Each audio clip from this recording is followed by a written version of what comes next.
One thing I want to stress from the beginning. If what I have to say sounds fantastic, very far removed from reality, idealizing, romanticizing, the answer I have is that unless we can get ourselves to become aware of the full scope and depth of the social change that may be ahead, we may miss some opportunities.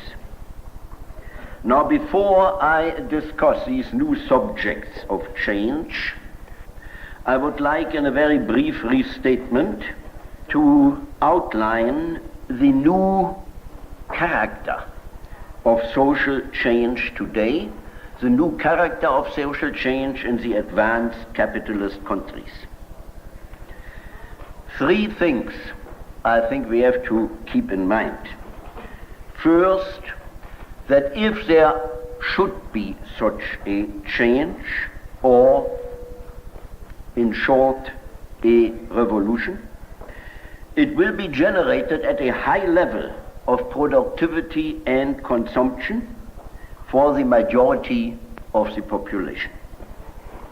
And therefore, we have a phenomenon which seems to be new in history, namely the displacement of the revolutionary potential from the traditional groups considered to be potentially revolutionary to minority groups, and even to minority groups that seem to be on the margin of the social process.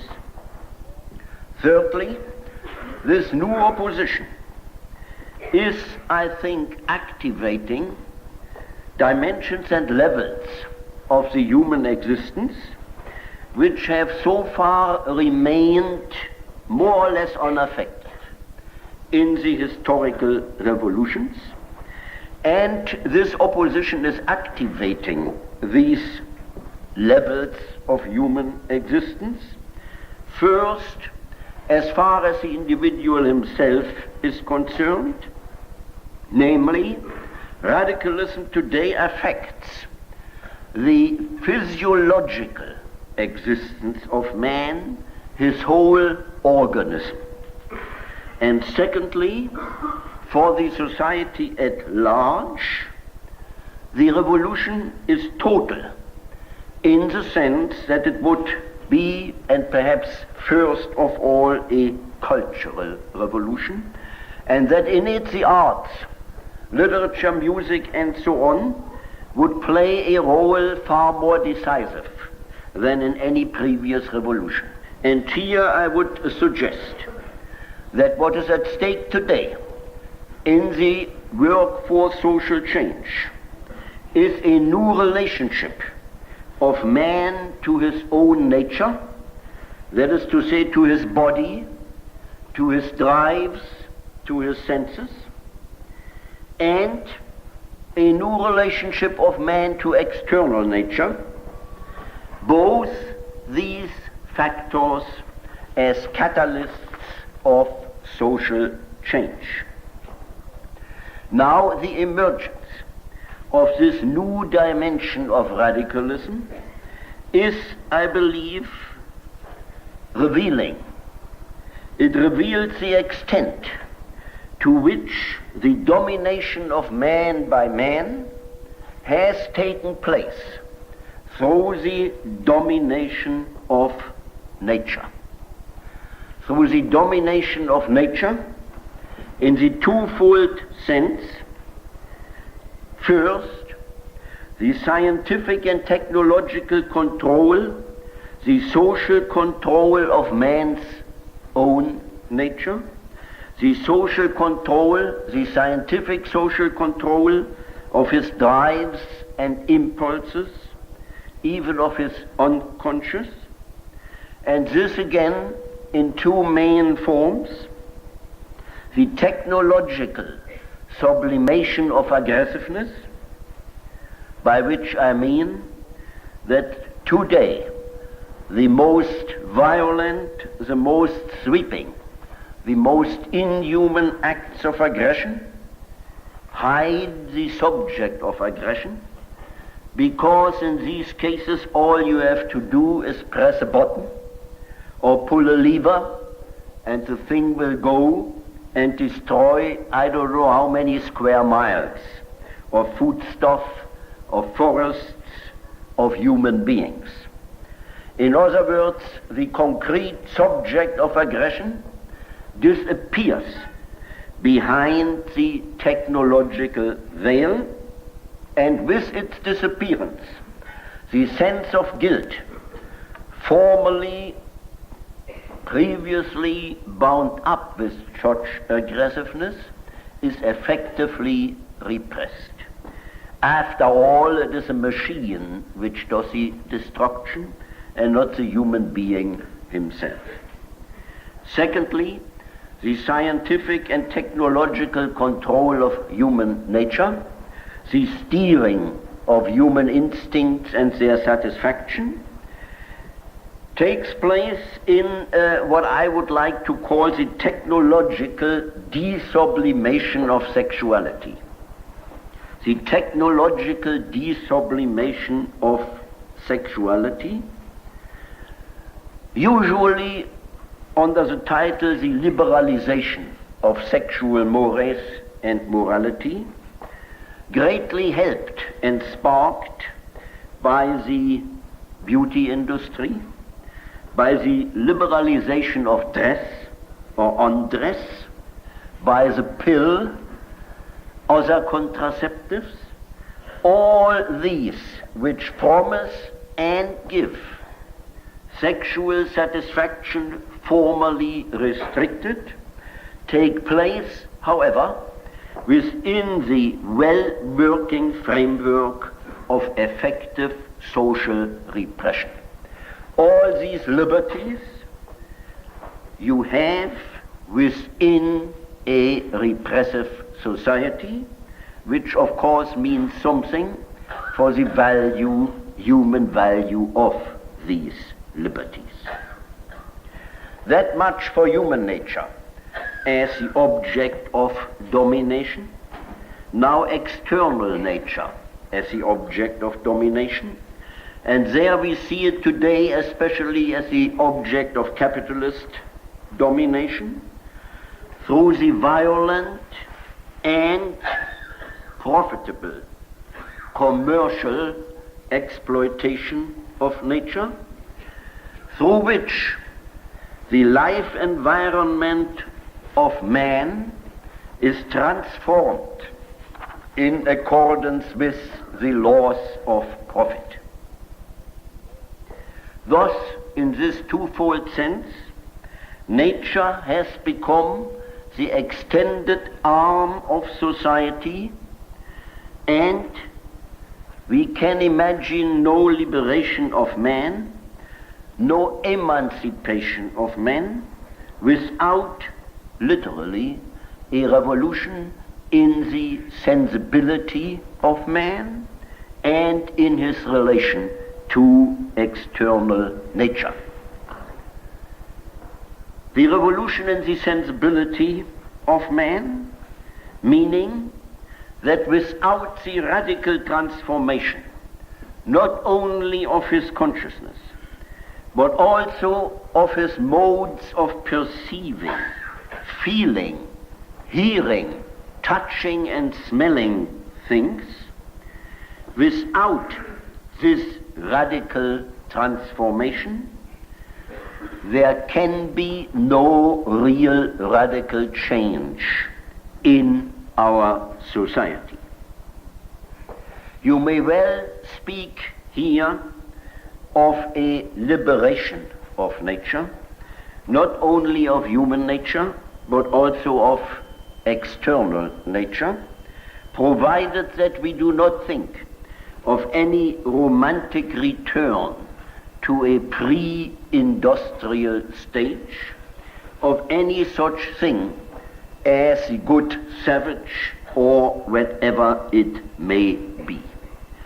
The essential relation between man and nature which comes to the fore today, which comes to the fore in the changes that is going on in the very sensibility of man, in his impulses and drives, in his body, and not only in his mind, this essential relation between nature and freedom has been tabooed in the history of Western civilization, and it has to a great extent been relegated to the poetic imagination.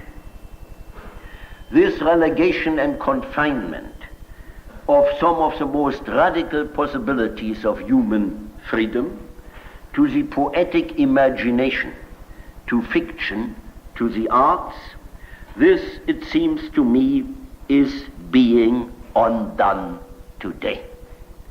What is at stake is the uncovering of the roots of liberation in the mind and in the body of man. Or, in other words, a free society presupposes not only new institutions and new relationships of production, not only a break with the dominant rationality that has built these institutions and relations, but also with the basic experience of the world, a break with the familiar sense certainty we have acquired, a break with the manipulated needs and satisfaction to which we have become accustomed. And this break, this emergence of a new type of human being must take place prior to the construction of a new society, because otherwise the chances are that the old Adam is reproduced and that human beings carry over their own repression and their own aggressiveness into the new society. The question was raised, how can one envisage as a realistic possibility that the whole thing does not repeat itself on a higher level, that is to say, domination does not repeat itself in a streamlined and perhaps more rational form.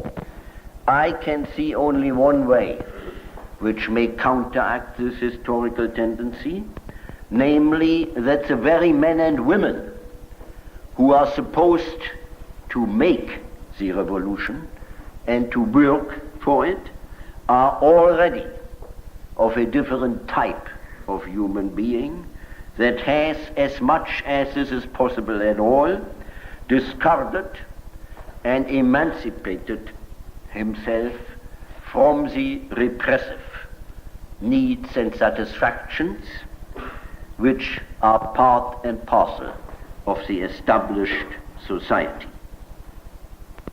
Now, the tendencies toward a new sensibility, which I would like to discuss today, can be summed up in the concept of emancipation of the senses.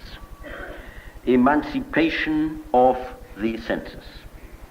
You probably know that this is a Marxian concept, that it has been developed at great length in the economic philosophical manuscripts of 1844, and it has usually been discarded by Marxists as belonging to the young Marx only, as an immature conception which has been superseded, and correctly superseded, by the mature economic and political theory.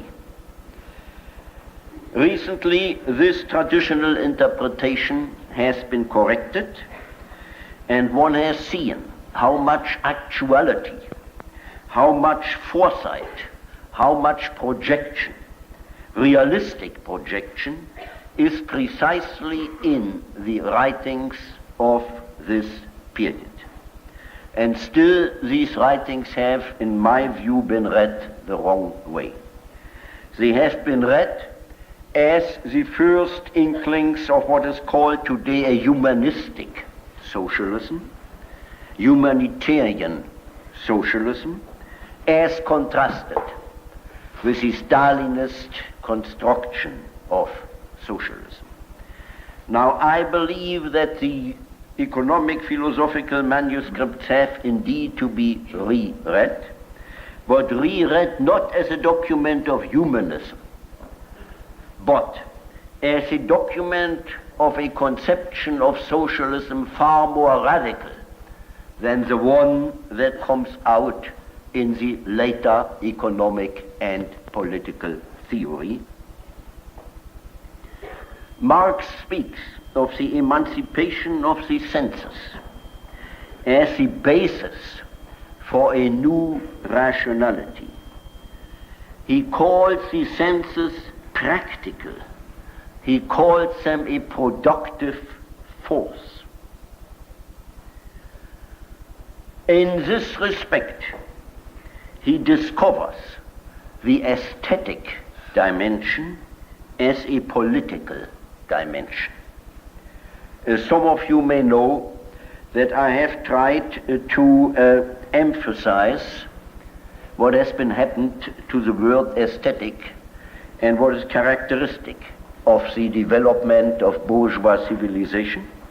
It originally meant, I may repeat it very shortly here, it originally meant, that is to say, into the 18th century, pertaining to the senses.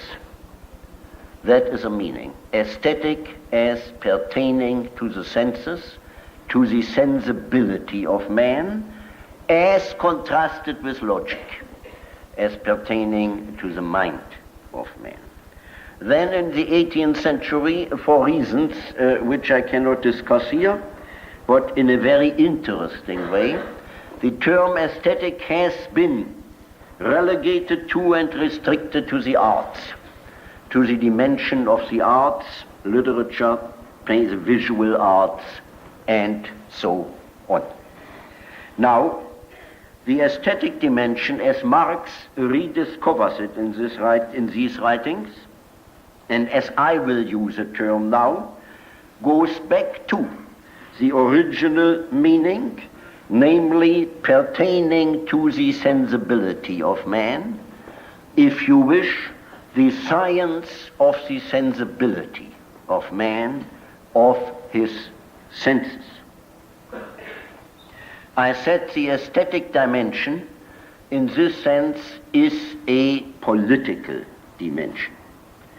The senses are potentially revolutionary forces, and they are revolutionary forces, especially under the conditions of contemporary capitalism, which depends for its further working on the constant mobilization, stimulation, and modification of human sensibility, of human sensuality. The merchandises, human as well as objects, the merchandises produced in the society must be stimulating to the senses. That is the capitalist aesthetics of today.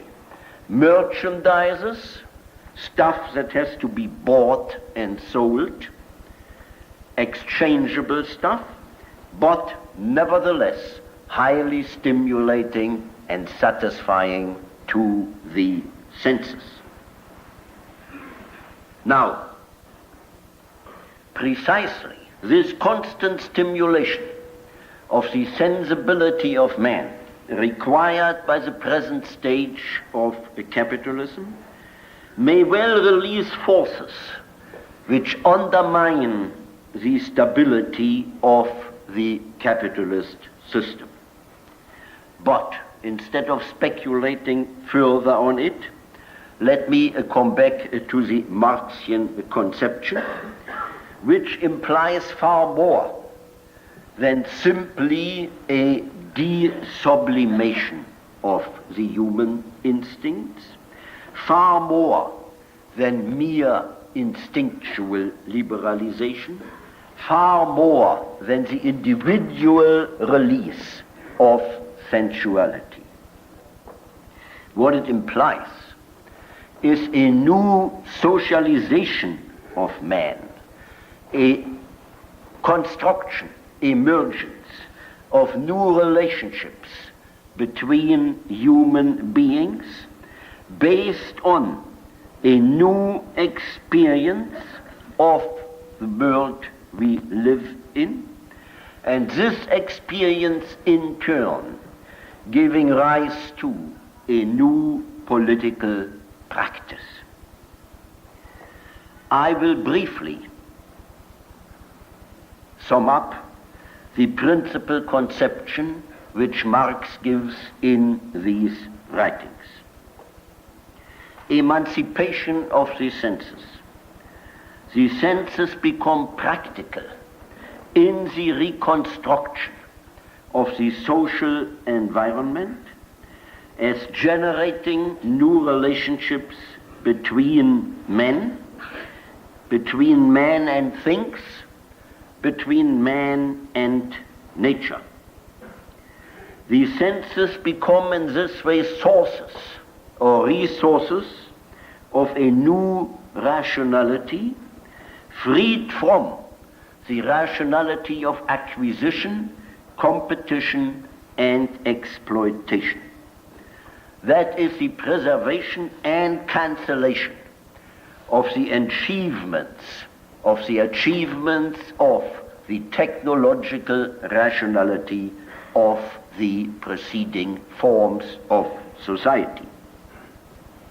Now, what does it mean that the emancipated senses will generate not only human beings as individuals, but these individuals a new relationship to other individuals?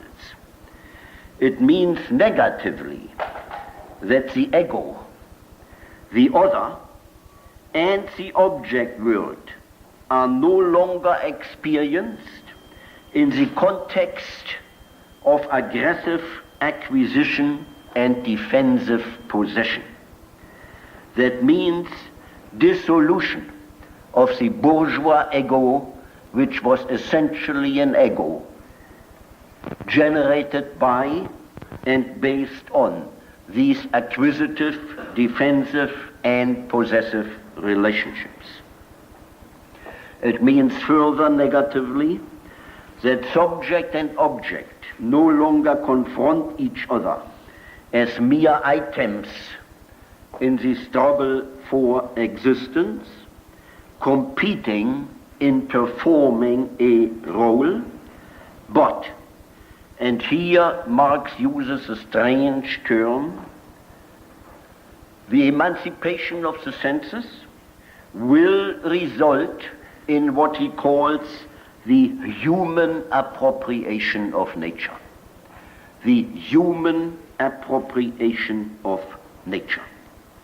That is to say, transformation of nature into an environment for the development of the human being as, these are his words, species being, and the strange term means nothing more and nothing less than as a being which indeed for the first time can freely develop and satisfy its specifically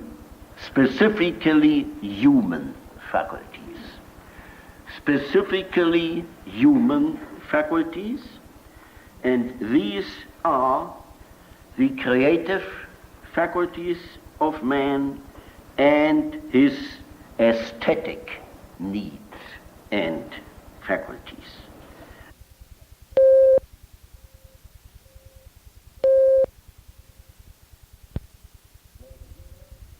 So you have here the first conception of a revolutionary aesthetics as contrasted with the capitalist aesthetics, and aesthetics not as pertaining to art, but as productive force, reconstruction of society in the radical redirection of the process of production. A redirection which would take care, which would take into account in the mode of production itself the aesthetic and creative needs and faculties of man.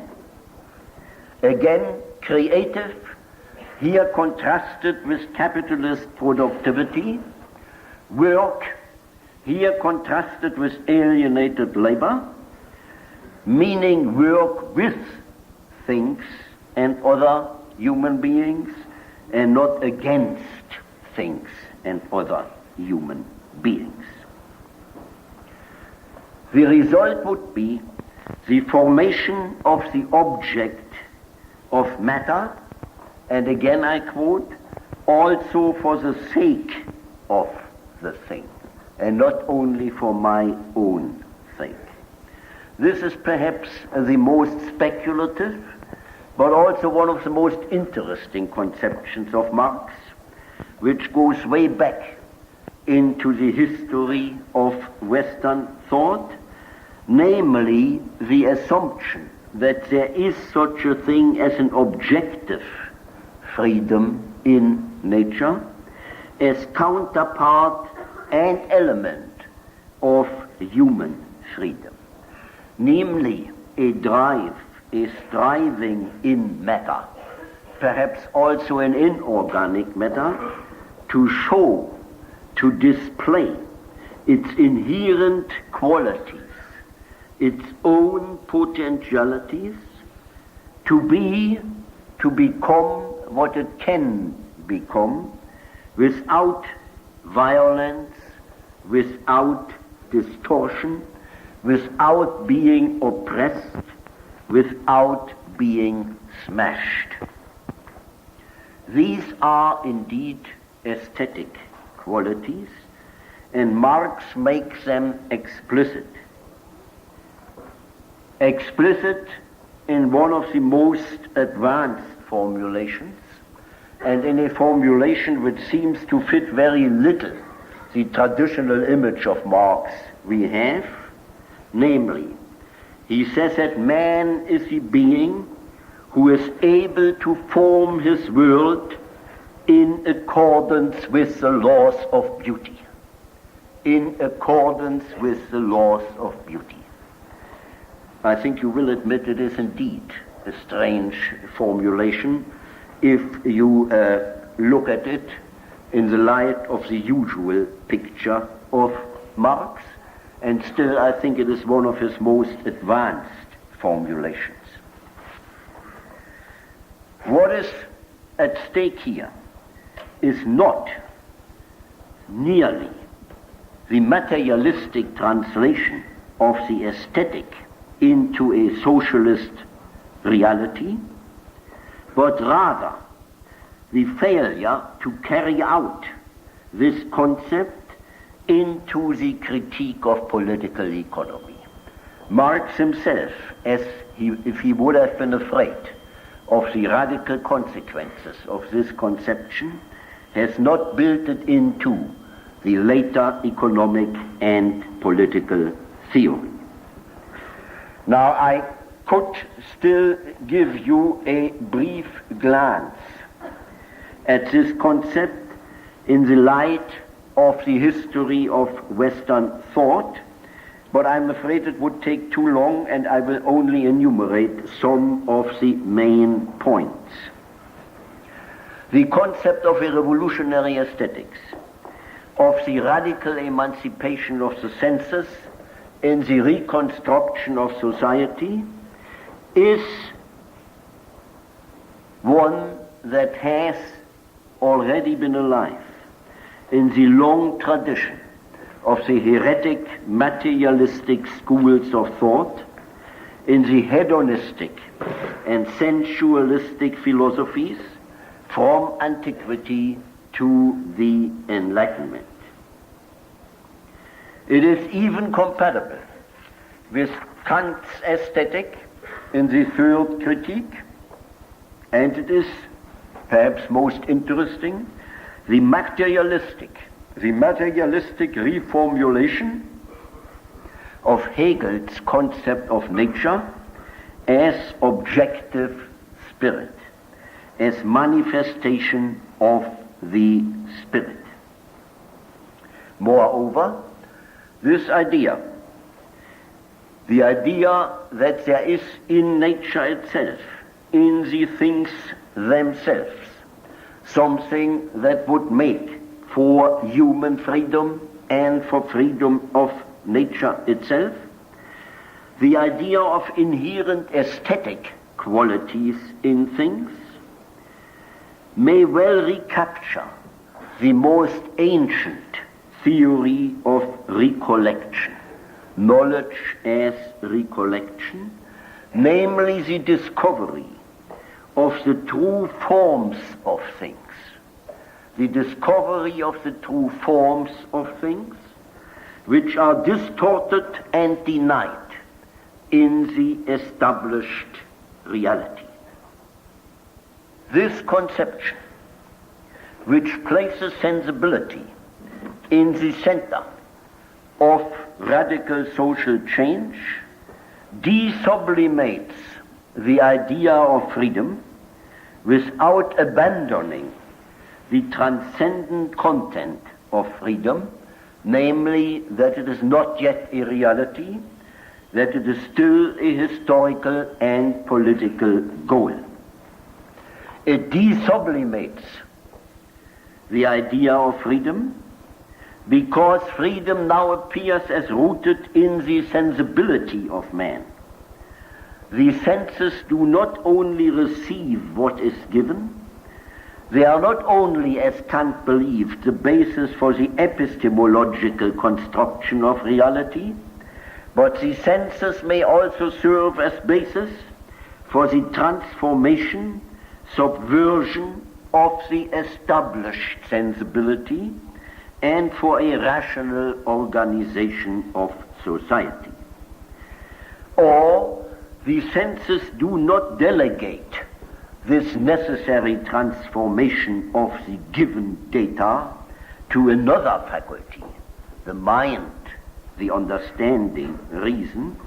Rather, the senses discover, or at least can discover by themselves in their practice, now new and more gratifying possibilities and capabilities, new forms and new qualities of things. In this sense, the senses have their own rationality, striving to become reason. And emancipation of the senses, far from collapsing into mere sensuousness, would mean developing the new sensibility to serve as the rational basis for the construction of a new society. This emancipation of the senses, and that is why I spoke of a desublimation of freedom, would make human freedom what it is not yet, namely a sensuous need, not only a value, not only an economic need, not only a political goal, but a sensuous need. Without it, without the satisfaction of it, you cannot live. It would make freedom a sensuous need, an objective of the life instincts themselves, an objective of eros. However, not the repressed sensibility in a repressive society, but only the emancipated senses working on the construction of a free society can possibly fulfill this radical function of sensibility. In a society which is based on alienated labor, human sensibility is blunted too. Men perceive things and other human beings only in the forms and functions in which they are given, in which they are made, in which they are used by the existing society, and they perceive only those possibilities of transformation as defined by and confined to the existing society. And thus, and I think this is the most radical insight of the conception of the emancipated senses, thus the existing society is reproduced not only in the mind of men, not only in the consciousness of men, not only in their behavior, but also in their senses. And no persuasion, no theory, no reasoning can break this prison unless the fixed, the petrified sensibility of the individuals is dissolved, that is to say, is opened to a new dimension of history, a new dimension of practice. Or, in other words, until the oppressive and submissive familiarity with the given object world is broken in what I like to call a second alienation, namely the methodical alienation from the alienated society. I should like to quote here the famous statement by Rimbaud, which is only too easily misunderstood today. He speaks of a dérèglement de tous les sens. Dérèglement de tous les sens as aesthetic and political principle, as radical aesthetic and political force.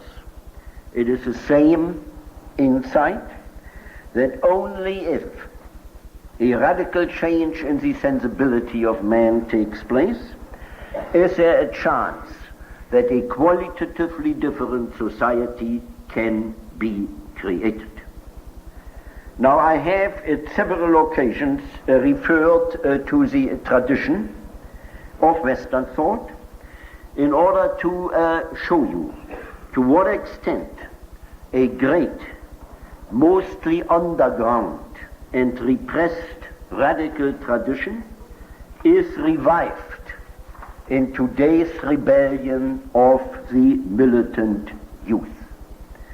What appears easily as a revolt of a spoiled elite, as playful or violent disorder, as mere negation, without solid foundation and without goal, what easily appears as irrational protest is in fact, or let me say more carefully, can be, ought to be and should be rooted in one of the strongest foundations of radical change, namely the experience that repression and destruction are not only in the social institutions and in the social hierarchy, but also in the very instincts and senses of man, and that therefore the individuals themselves produce and reproduce constantly their own enslavement, their own aggression, their own ignorance, and that their life instincts have been consistently thwarted, weakened by the systematic mobilization of aggression in the defense of the established society. Consequently, no revolution is a revolution unless and until it brings about radical change not only in the social institutions, not only in the consciousness and mind of man, but also in his senses, in the instincts, in the bodies of man.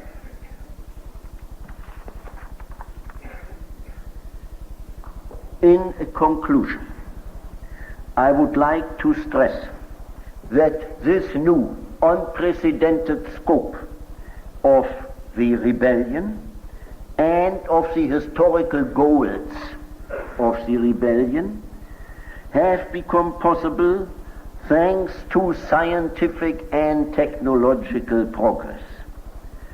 Thanks to scientific and technical progress, and also thanks to the terrible sacrifices brought by those who have fought suppression and injustice throughout the century. These unprecedented goals, unprecedented because for the first time in history we have the resources to attain them, are not attainable through better ways of adjustment. They are not attainable through private release and letting go. They are not obtainable through dropping out of politics.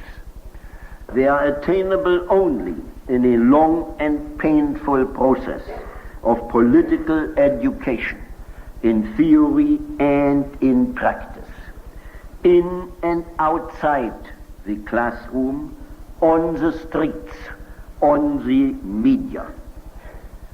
I want to answer, anticipating it, one question very briefly. Is perhaps the present sweep of ecology an indication that this new sensibility is indeed on the march and that it is indeed already in the process of radically changing the world?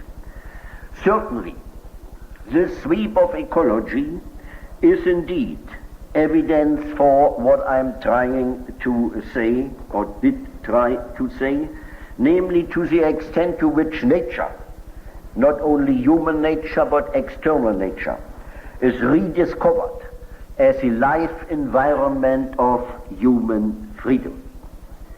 But ecology today shares with all forms of oppositional activity the ambivalence of the whole, in which good and bad, strengthening and weakening of the establishment are inseparably united. The idea of the emancipation of the senses, of a new sensibility, and of the transformation of nature in accord with the new sensibility is more and other than ecology. Certainly, the fight against pollution, noise, ugliness is good and even productive. However, at stake is not the beautification of the existing environment, but its total reconstruction. And this implies elimination of the sources of the far larger pollution, the mental and physical, the political pollution in the system itself. A clean and beautified general dynamics plant is still a general dynamic plant, producing the same stuff. And a clean hydrogen bomb is still a hydrogen bomb. And although it is good and vital to breathe cleaner air, it would still be the air of violence and exploitation on a global scale. Unless and until the ecological praxis issues in political practice. And with this shift in the historical level of the protest, with this radicalization of the goals, the space, the dimension of the political practice is changing too.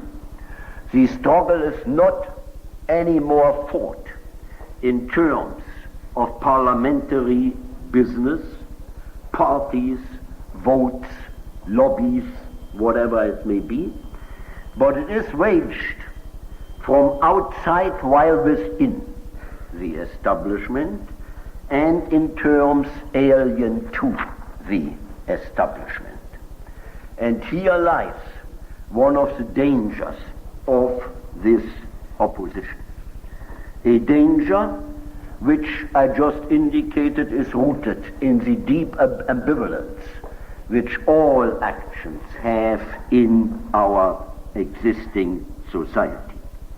Let me quote one of the young German radicals who said recently, "Each of us radicals is somehow infested, moronized, saturated, distorted by the goods and evils of the existing society." End quote. These infecting agents cannot simply be pushed aside. The opposition must recognize them and must be able to deal with them on its own terms. In one way or the other, however, the new values of a free, decent and fair society with non-alienated relationships between individuals, these new goals must somehow show forth in the behavior of the nonconformists today, which from the beginning excludes any premature identification between personal and private release and social liberation. For example, the famous sexual revolution is none if it does not transcend and transform itself into a revolution of the whole human being, with new social and political goals. The distinction which is absolutely indispensable for the movement, the distinction between self-indulgence and liberation, between phony and authentic nonconformism, between crime and political action, this vital distinction must be made by the militants themselves. It cannot be imposed upon them by any authority whatsoever. But if they do not make this distinction by themselves, if they do not find their own discipline, their own organization of spontaneity, and all authentic spontaneity is organized in one way or the other, then they will have dangerously weakened the only force that stands today between us as we are here and an intensified repression, the consequences of which I would not like to foresee.